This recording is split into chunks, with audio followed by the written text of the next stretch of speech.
m'appelle Vittorio Serio, je suis ébéniste, créateur de mobilier. J'ai créé mon entreprise en 1983.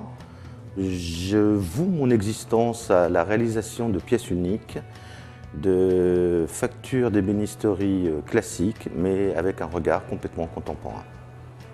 Je préserve le savoir-faire du Faubourg Saint-Antoine dans sa technicité, son savoir-faire, les queues d'aron, les mortaises, les tenons, toute une exécution rigoureuse, les intérieurs en chêne. Et j'apporte à cet élément classique toute une vision contemporaine avec un positionnement dans le monde de l'art, du mobilier actuel. Ça veut dire que j'ai dépassé le stade de la réalisation d'un meuble.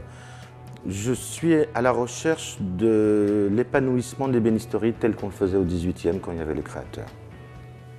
Je suis devenu donc président des Artisans de Paris et j'ai créé et fondé la Biennale de la création des arts décoratifs. J'ai pris le poste de premier vice-président des Ateliers d'Art de France et je me bats activement aujourd'hui pour avoir un statut unique métier d'art.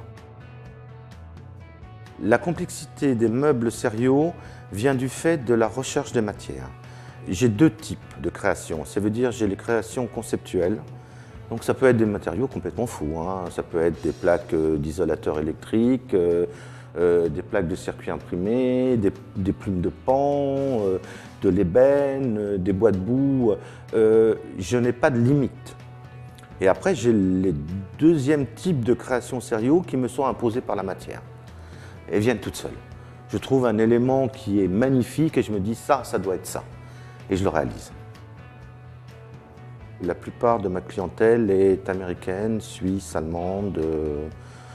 Ils viennent chez moi chercher ma façon et ma vision de l'ébénisterie contemporaine, mais ils viennent chercher aussi d'autres personnes. Ça veut dire que l'artisanat français est une vraie ressource nationale qu'il faut maintenir.